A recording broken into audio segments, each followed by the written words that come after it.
No te atacan. Nadie te persigue. Nadie necesita hacerlo. Y eso es lo más inquietante. Si esperabas un enemigo visible, una fuerza hostil, una entidad oscura acechando desde las sombras, este archivo no es para ti, porque el sistema del que vamos a hablar no funciona así. No invade, no conquista, no oprime con violencia. Administra. Administra tu atención, tu percepción, tu energía mental. No necesita romperte, solo necesita dirigir en qué piensas, cuánto tiempo piensas y desde dónde piensas. Y lo ha hecho tan bien que rara vez lo notas. Desde que naces, entras en un entorno que ya está organizado, no solo socialmente, no solo económicamente, sino perceptivamente.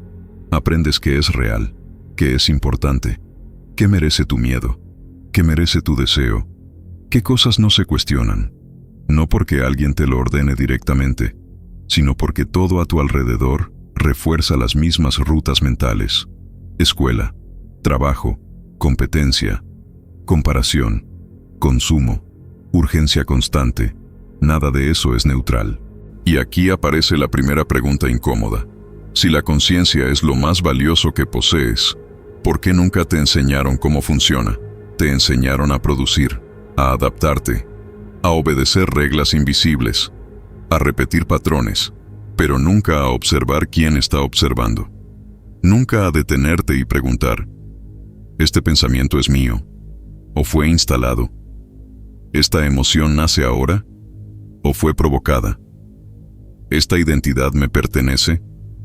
¿O la heredé sin cuestionarla? El sistema no necesita controlarte directamente. Solo necesita que no observes desde dónde surge tu experiencia. Porque una conciencia que no se observa es fácilmente direccionable. Durante siglos, distintas tradiciones intuyeron esto. No lo llamaron psicología. No lo llamaron neurociencia. Lo llamaron esclavitud del alma, prisión invisible, mundo administrado.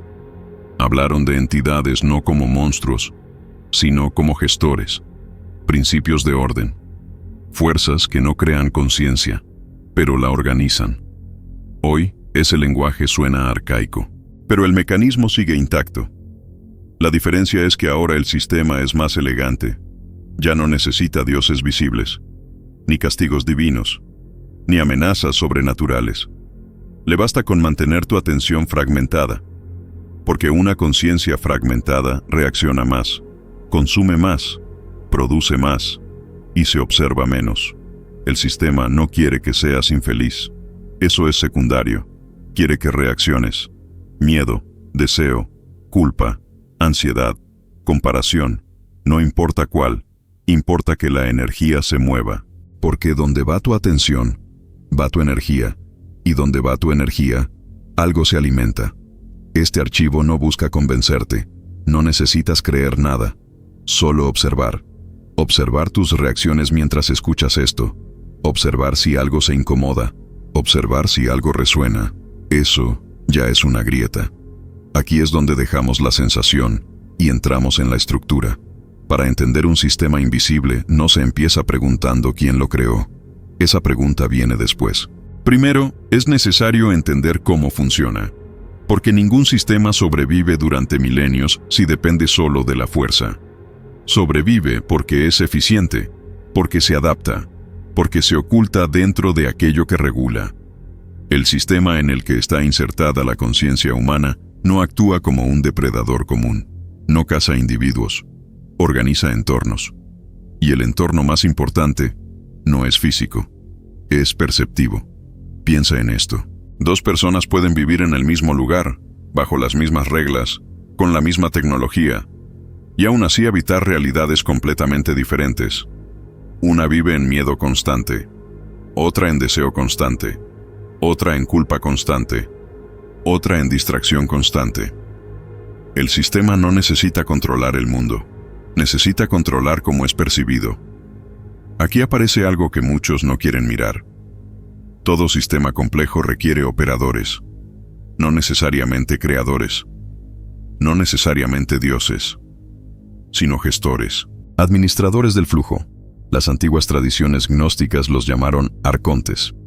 no como demonios con cuernos, no como monstruos, sino como principios de administración, fuerzas que gobiernan sin crear, que ordenan sin comprender la totalidad, que regulan sin conciencia originaria. La palabra arconte significa literalmente gobernante, autoridad, administrador. Este detalle es fundamental. Los arcontes no crean conciencia, la gestionan, no generan energía propia, la redistribuyen. Y algo que no genera, depende de extraer. Pero aquí viene el primer malentendido común. Los arcontes no operan como invasores externos, no descienden del cielo, no te susurran órdenes, no necesitan poseer cuerpos, operan a través de estructuras, narrativas, sistemas de creencia, lenguaje, identidad, rutinas mentales y, sobre todo, a través de la psique humana. Cuando una persona entra en miedo, no es atacada, es alineada. Cuando una emoción se activa sin observación, no hay posesión, hay sintonía. Los arcontes no controlan individuos, controlan tendencias, campos de comportamiento. Esto los hace extremadamente eficientes. No necesitan vigilancia constante. El sistema se autorregula. Aquí aparece una idea incómoda. Tal vez los arcontes no sean seres en el sentido tradicional. Tal vez sean formas de conciencia incompleta, patrones que emergen cuando la conciencia se fragmenta. En otras palabras, el arconte no es algo separado de la humanidad. Es lo que aparece cuando la conciencia pierde integración. Esto coincide con algo que los textos antiguos insinuaban, que los arcontes nacieron de un error, de una emanación defectuosa, de una inteligencia sin conexión directa a la fuente. Por eso imitan, por eso organizan, por eso copian estructuras, pero no crean vida auténtica. Ahora observa el mundo moderno. Sistemas que administran, regulan, optimizan, extraen, pero no comprenden la totalidad humana. No es una acusación política, es un patrón. El sistema no necesita maldad consciente, necesita funcionamiento. Y aquí entra otro elemento clave del relato gnóstico, el demiurgo, no como un dios maligno caricaturesco, sino como un arquitecto inferior, un organizador del mundo material, una inteligencia poderosa, pero desconectada. El demiurgo cree ser el creador, pero no lo es. Es un gestor inconsciente de algo mayor. Representa una inteligencia capaz de construir sistemas complejos, pero incapaz de reconocer la fuente de la conciencia. Esto explica la rigidez del sistema, la repetición, la incapacidad de evolucionar verdaderamente. El sistema no sabe despertar, solo sabe reciclar. Y los arcontes operan dentro de ese marco, no como jefes supremos, sino como interfaces, puentes entre la conciencia fragmentada y la estructura que la administra. Aquí es donde el relato se vuelve incómodo. Los arcontes no odian a la humanidad, la necesitan. Sin conciencia humana fragmentada, no hay flujo. Sin flujo, el sistema colapsa. Por eso el sistema no busca exterminar, busca perpetuar. Nacimiento, identidad, deseo, frustración, búsqueda, cansancio, reinicio, la rueda. Y aquí aparece una trampa mental frecuente. Creer que esto va sobre alienígenas, reptiles o entidades externas. Eso vendrá después, si es que viene. Pero antes debes entender algo fundamental.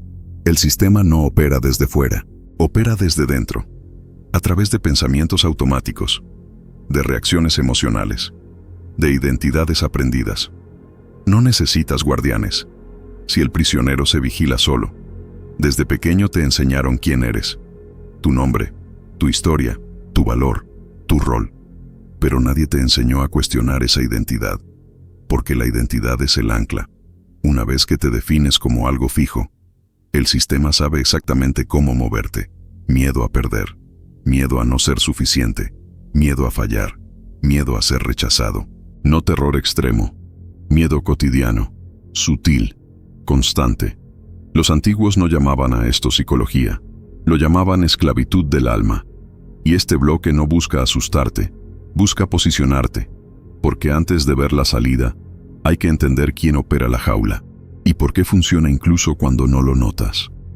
Hasta aquí hemos descrito un sistema y a sus operadores, pero todavía falta entender cómo se mantiene activo, porque ningún sistema complejo sobrevive solo con arquitectura externa. Necesita procesos internos, rutinas, mecanismos automáticos. Ahora entramos en cómo se mantiene activo, y aquí aparece el primer mecanismo clave, la fragmentación de la atención. La conciencia humana, cuando está íntegra, es extremadamente poderosa. No en el sentido místico superficial, sino en el sentido funcional. Una mente enfocada, presente y autoobservadora. Reacciona menos, consume menos, es menos predecible, es más difícil de dirigir. Por eso, el sistema hace exactamente lo contrario. Fragmenta. Rara vez estás completo. Incluso ahora, una parte de tu mente escucha, otra anticipa, otra evalúa, otra compara, otra duda, otra se distrae. Esto no es una falla personal, es condicionamiento. Desde temprano, el entorno te entrena para esto. Multitarea constante, interrupciones permanentes. Exceso de información. Estimulación infinita. El resultado no es ignorancia, es dispersión crónica. Una conciencia dispersa produce energía inestable, fragmentada y continua. Exactamente el tipo de flujo que necesita un sistema parasitario. Pero fragmentar la atención no es suficiente. El sistema también necesita asegurarse de que no observes la fragmentación, y para eso utiliza el segundo mecanismo: identidad. La identidad es una herramienta extremadamente eficaz, porque cuando te identificas con tus pensamientos, emociones e historias, dejas de observarlos, te conviertes en ellos, y algo que crees que es tú, rara vez se cuestiona. El sistema no te impone una identidad única, te ofrece opciones limitadas. Profesión, ideología, creencia, trauma, deseo, etiqueta. Eliges una y comienzas a defenderla. A partir de ese momento, la conciencia deja de ser libre, se vuelve defensiva, protege la identidad, reacciona por ella, sufre por ella. Este punto es crucial. El sistema no necesita controlar lo que piensas, solo necesita asegurarse de que defiendas lo que piensas. Una mente defensiva no investiga, reacciona. Y aquí aparece el tercer mecanismo: polarización. El sistema no se alimenta solo de emociones negativas. Ese es un error común. Se alimenta de extremos. Miedo contra esperanza, odio contra amor, correcto contra incorrecto, luz contra oscuridad. Siempre dos polos, porque mientras la conciencia oscila entre polos, nunca se estabiliza. Esa oscilación constante genera flujo, y el flujo es alimento. No importa si estás sufriendo o eufórico, furioso o inspirado, deprimido o hiperestimulado. Lo importante es que estás reaccionando. Por eso el sistema no elimina lo bueno, lo necesita. Sin esperanza, el miedo colapsa. Sin luz, la sombra pierde sentido. Todo está calibrado. Las antiguas tradiciones llamaban a esto la rueda, el ciclo, nacimiento, deseo, frustración, búsqueda, pérdida, renovación, siempre en movimiento, nunca en quietud. Y aquí aparece otro elemento clave, el tiempo psicológico. El sistema no depende del tiempo físico, depende de tu relación interna con él. Una conciencia presente no produce ansiedad.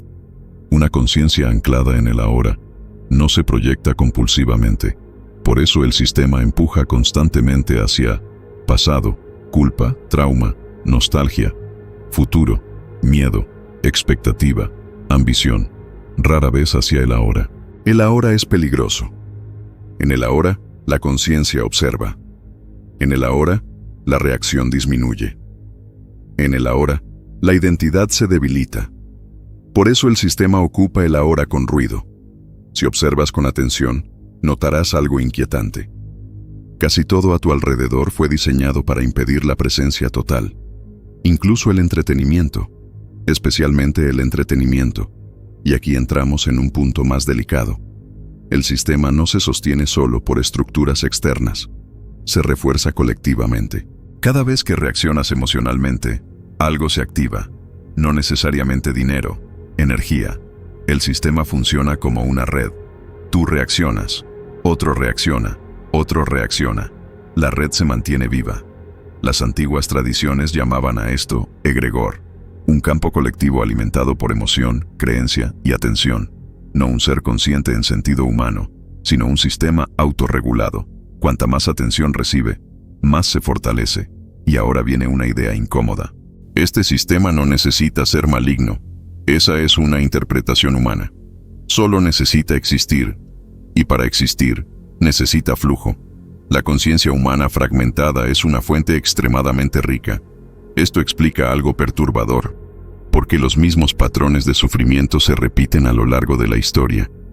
Imperios caen, tecnologías cambian, religiones surgen y desaparecen. Pero el miedo, el conflicto y la búsqueda nunca cesan. El sistema se adapta, siempre. Tal vez por eso, cada vez que alguien enseñó verdadera soberanía interior, fue silenciado, distorsionado, mitificado o absorbido, no eliminado, reprogramado, convertido en ritual, en dogma, en identidad. El sistema no destruye el conocimiento, lo neutraliza, y aquí muchos se pierden. Creen que la solución es acumular más información, pero la información también puede fragmentar. Saber sin observar no libera. Y este bloque no es para darte respuestas, es para mostrarte el mapa interno. Porque antes de hablar de salida, hay que ver con claridad cómo se cierra la puerta. En el próximo bloque entraremos en el punto más sensible de todo el sistema, el lugar donde, sin lucha, sin revolución, sin confrontación, el flujo se interrumpe. No por ataque, sino por ausencia.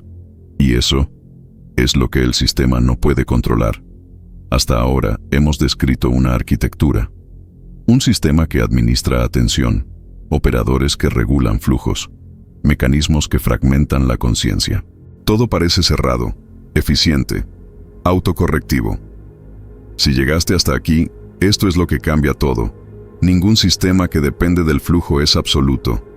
Todos tienen un punto ciego, no una falla técnica, no un error de diseño, no una brecha externa, sino una condición interna.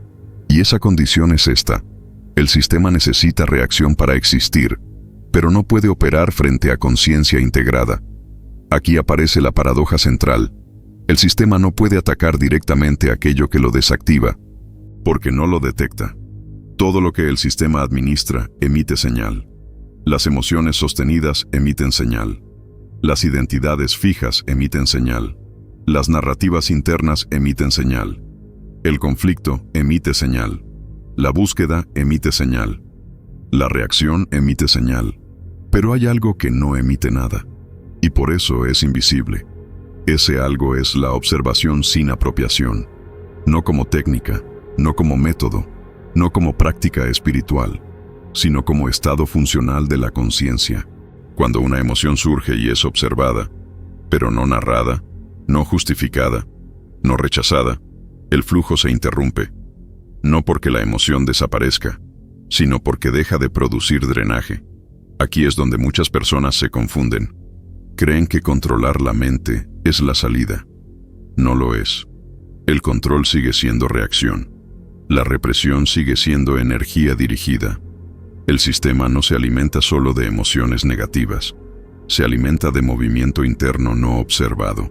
Por eso, incluso prácticas espirituales pueden alimentar el sistema, si se convierten en identidad, si se convierten en objetivo, si se convierten en lucha. La conciencia integrada no lucha, observa. Y aquí aparece el concepto más peligroso para el sistema: presencia. Presencia no es meditación sentada, no es respiración guiada, no es visualización. Presencia es estar aquí, sin intervenir. Cuando la conciencia está presente, la reacción se desacelera, la narrativa se debilita, la identidad pierde rigidez, no porque algo se logre, sino porque algo deja de operar. El sistema no colapsa, simplemente deja de recibir. Y todo sistema que deja de recibir se vuelve irrelevante. Esto explica por qué la verdadera liberación nunca fue colectiva, nunca fue una revolución, nunca fue una ideología. Siempre fue individual, silenciosa, invisible. Las tradiciones más antiguas sabían esto. Por eso no predicaban, No intentaban convencer. No buscaban seguidores. Sabían algo esencial. Una conciencia integrada no puede ser arrastrada. El sistema opera por arrastre, por inercia, por automatismo. Cuando no hay automatismo, no hay entrada. Y aquí aparece algo inquietante. El sistema no teme a la ignorancia. La ignorancia es fácil de administrar. Tampoco teme al miedo extremo. El miedo extremo colapsa rápido. El sistema teme a algo mucho más simple. Silencio lúcido. No el silencio vacío, no la ausencia, sino la claridad sin forma. En ese estado, la conciencia no emite señal identificable, no se proyecta, no se defiende, no persigue, solo está. Y eso es ilegible para el sistema. Por eso, históricamente, el silencio fue ridiculizado, llamado pasividad, cobardía, inutilidad, porque una conciencia silenciosa no es predecible. Ahora bien, este punto es crucial. La presencia no destruye el sistema, lo vuelve irrelevante para quien la sostiene. El sistema puede seguir operando alrededor, puede seguir drenando a otros, pero pierde acceso directo. Esto es lo que las antiguas tradiciones describían como salir de la rueda. No físicamente, no socialmente, internamente. La rueda gira solo cuando algo empuja: deseo, miedo, narrativa, identidad. Cuando la conciencia deja de empujar, la rueda se desacelera. Y aquí aparece una advertencia importante. La falla del sistema no es permanente por defecto. La conciencia puede integrarse y luego fragmentarse otra vez. El entorno está diseñado para provocar retorno. Ruido constante, urgencia artificial, conflicto permanente, identidades reforzadas. Por eso la liberación no es un evento. Es una relación continua con la observación. No se alcanza, se recuerda. Aquí aparece otra idea clave. El sistema no necesita que vuelvas a dormir, solo necesita que olvides. Olvidar observar, olvidar pausar, olvidar sentir sin reaccionar. Cada vez que recuerdas, el sistema pierde acceso. Esto convierte a la conciencia humana en algo extraordinario, no como fuerza, no como arma, sino como interrupción. Tal vez por eso tantas tradiciones hablaban de recordar, no de aprender, no de adquirir. Recordar quien observa. Y aquí muchos se frustran, porque esperan una solución externa, una técnica final, un ritual definitivo, un método garantizado. Pero el sistema fue diseñado precisamente para absorber técnicas, convertirlas en hábitos, convertirlas en identidades, convertirlas en productos.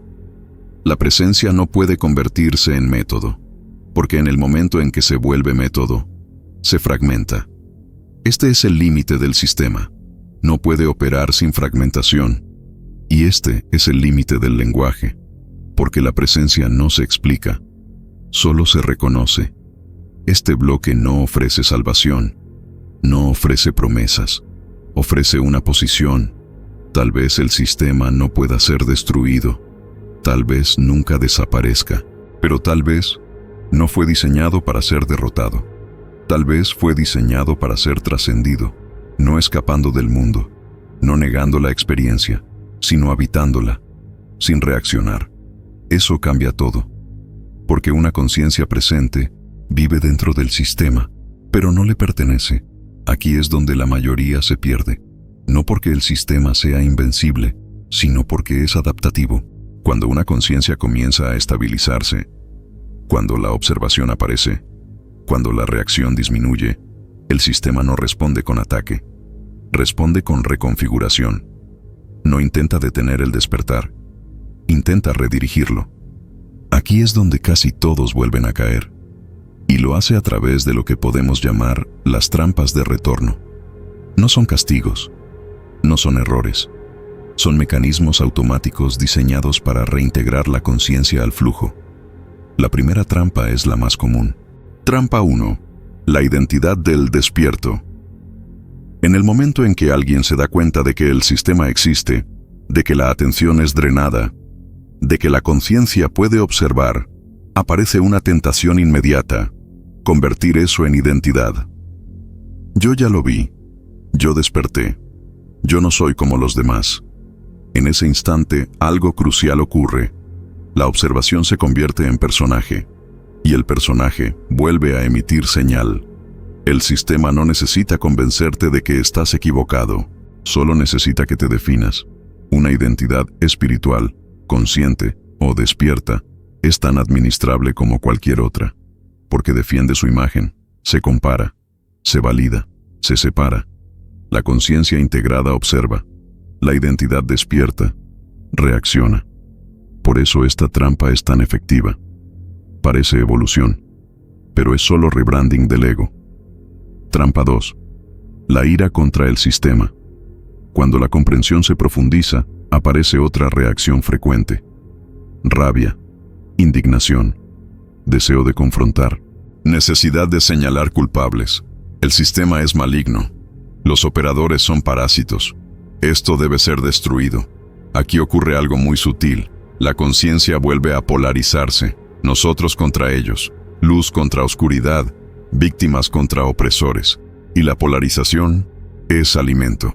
El sistema no teme a la ira. La ira es una de sus fuentes más potentes. No importa contra quién se dirija. Mientras sea reacción, hay flujo. Muchas narrativas de despertar fracasan aquí. No porque estén equivocadas en lo que ven, sino porque se vuelven reactivas en cómo responden. La observación se pierde. La lucha comienza. Y luchar es volver a empujar la rueda. Trampa 3. La búsqueda infinita de información. Esta es una de las más sofisticadas.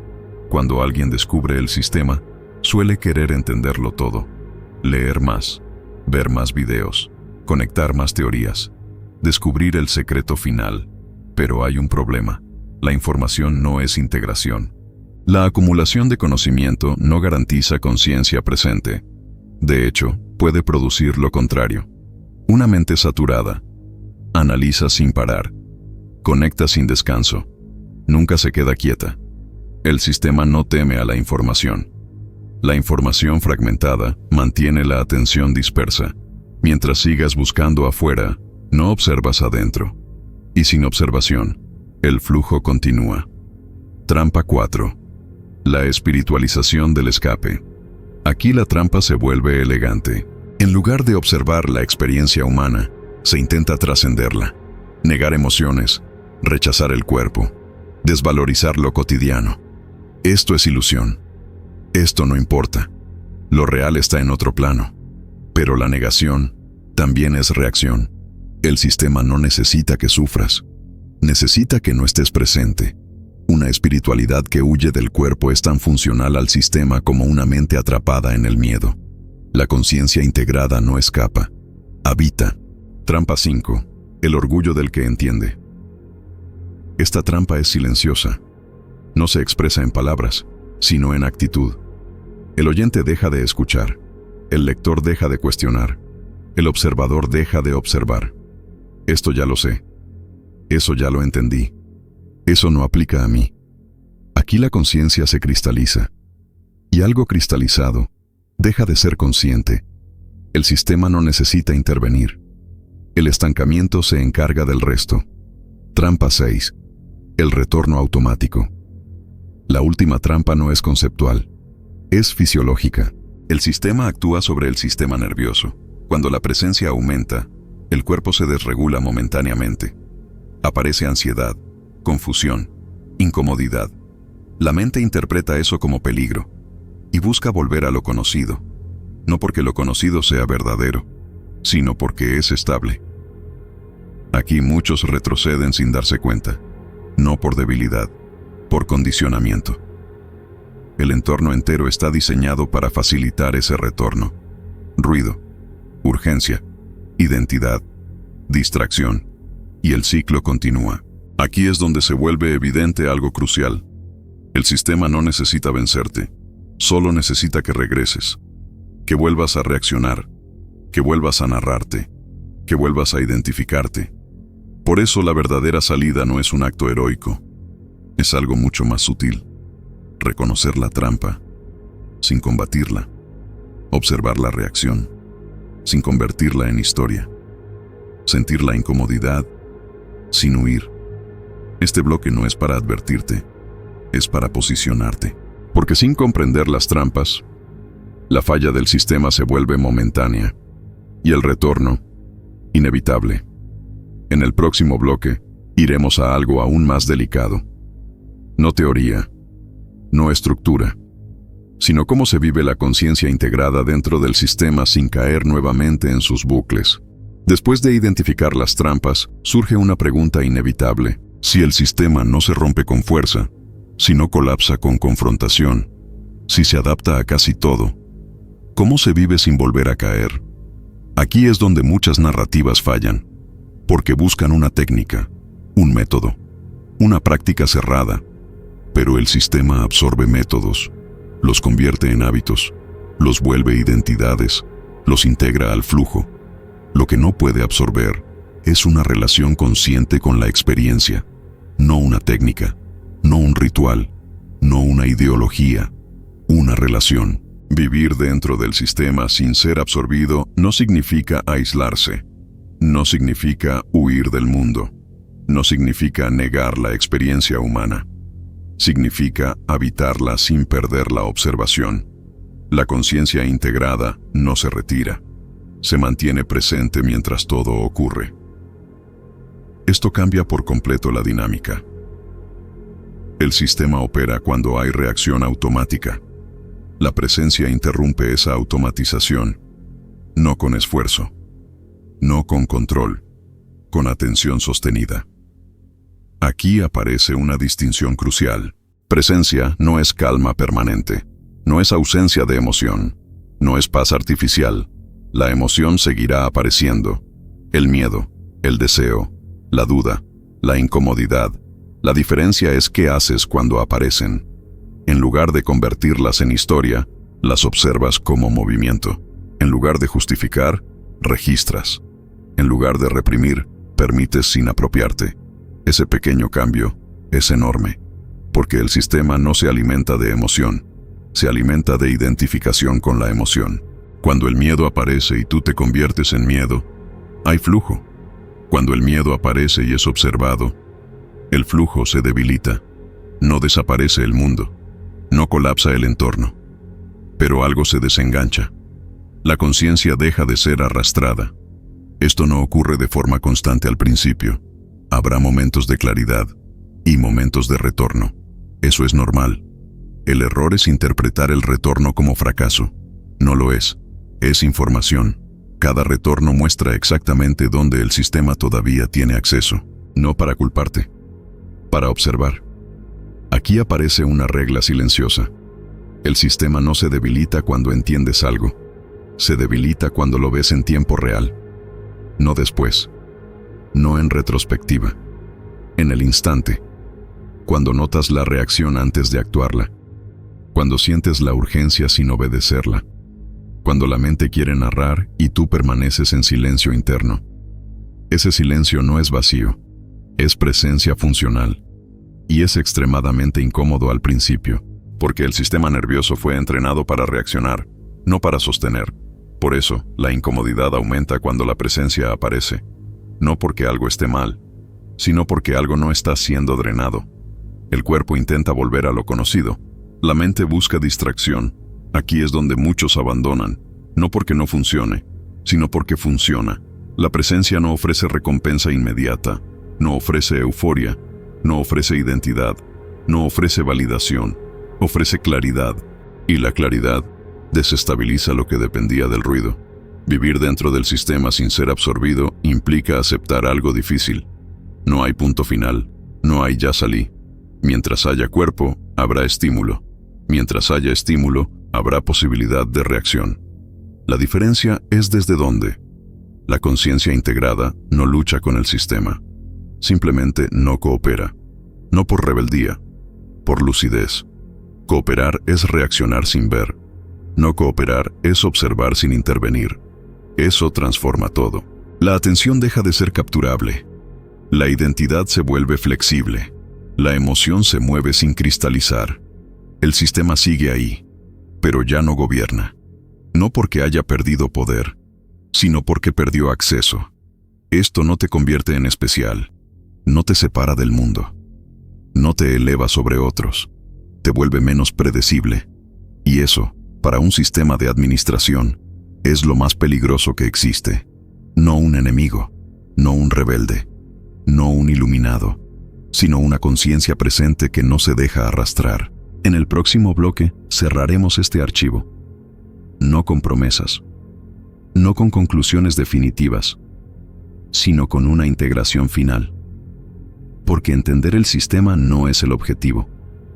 El objetivo es no volver a olvidarte cuando todo intenta distraerte. Hasta este punto, no hemos hecho algo espectacular. No revelamos un enemigo definitivo. No entregamos una técnica secreta. No prometimos liberación inmediata. Hicimos algo mucho más peligroso para el sistema.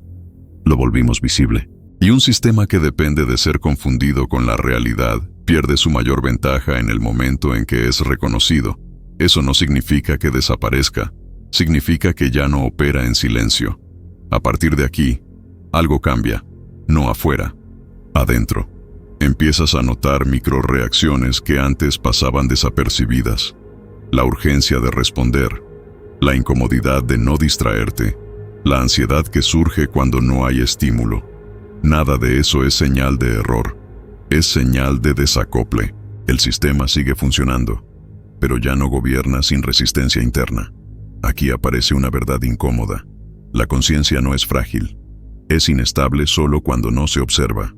Cuando se observa, se vuelve sobria, menos dramática, menos reactiva, menos explotable. Eso no te convierte en alguien despierto todo el tiempo. Te convierte en alguien que recuerda. Recuerda volver, recuerda pausar, recuerda observar. Y ese recuerdo es suficiente para interrumpir el flujo. El sistema no necesita que vuelvas a dormir profundamente. Solo necesita que olvides una y otra vez. Olvidar observar. Olvidar sentir sin reaccionar. Olvidar quién está mirando. Por eso, el entorno está diseñado para distraer. No porque seas débil, sino porque la presencia es rara. Una conciencia presente no genera ruido constante, no produce oscilación, no alimenta la polarización, simplemente está, y eso no puede ser administrado. Este archivo no pretende cambiar tu vida, pretende algo más preciso. Que la próxima vez que una reacción surja, la veas. Que la próxima vez que una emoción te arrastre, notes el tirón. Que la próxima vez que una identidad se defienda sola, reconozcas el mecanismo. No para luchar, no para corregir, solo para ver. Eso ya es suficiente, porque el sistema no se rompe con teorías, se debilita con presencia sostenida. No hay victoria final, no hay estado permanente. Hay relación, una relación viva entre la conciencia y lo que ocurre. Mientras esa relación exista, el sistema pierde precisión, pierde acceso directo, pierde eficiencia. Y eso es todo lo que necesita para dejar de dominar. No como acto heroico, no como rebelión, sino como consecuencia natural de una conciencia que se reconoce a sí misma en medio del ruido. Si algo en este archivo incomodó, no intentes resolverlo, obsérvalo.